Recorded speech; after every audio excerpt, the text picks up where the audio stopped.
Thank you, Uncle.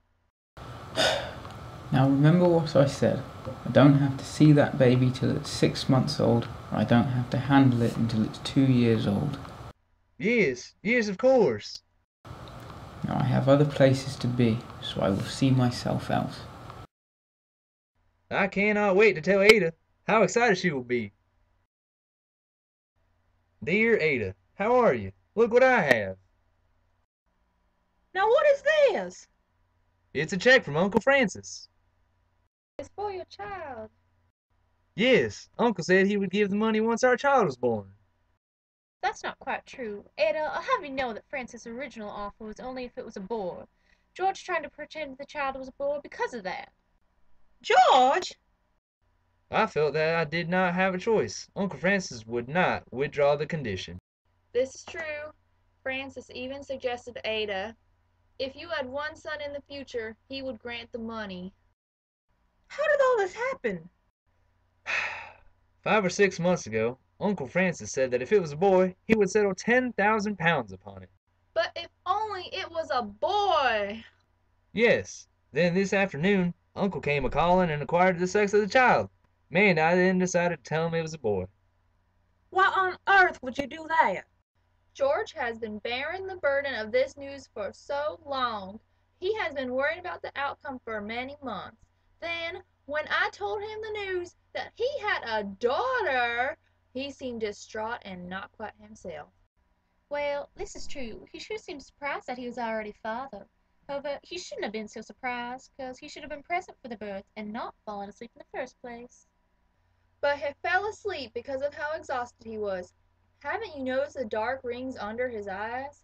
He has been under so much strain for the past several months. Strain? Ha! My poor sister's been under much more strain than he has. That may be, but George had said nothing to anybody, not even Ada, for he felt that it would worry her. He decided to carry this burden of news for many months by himself, and it caused him so much worry. Imagine having to carry that news yourself, with 10,000 pounds hanging in the balance. Uncle should not have made that offer excluding a girl in the first place. His only reason was that boys are so helpless. A boy can't marry a rich husband, can't make his own clothes, can't, if worse comes to worse, go out as help for mother. However, George, I find it disgraceful that you would ever think to change the sex of your child, especially after everything my poor sister went through. He was not himself. He was ill from the news and so devastated by the greed of Uncle. He told me that he felt robbed by Uncle because he could not have had this money, but it was taken away from him. He was not thinking clearly and decided to try to get the money anyway. But did you not say yourself that he's doing splendidly in his profession, and will make 10,000 pounds all on his own? I did say that, but at the same time, Uncle has said himself that he accumulated a fortune. Some would call it a large fortune. He also said that he was worth at least 100,000 pounds, and in his advancing age was hit with the impulse of unrestrained generosity, when, in fact, it was restrained and only to a boy. Uncle had money to spare. He could buy dainties out of the season and drink expensive wine, while George would be without, and then at the loss of 10,000 pounds. But to try to say she was a boy, surely you knew that house could not last. I knew this. I knew this as well, but decided to aid him because I could not stand to see him so distraught. Dear sister, their lies did not fool him. Francis eventually figured it out. How then did you get the money?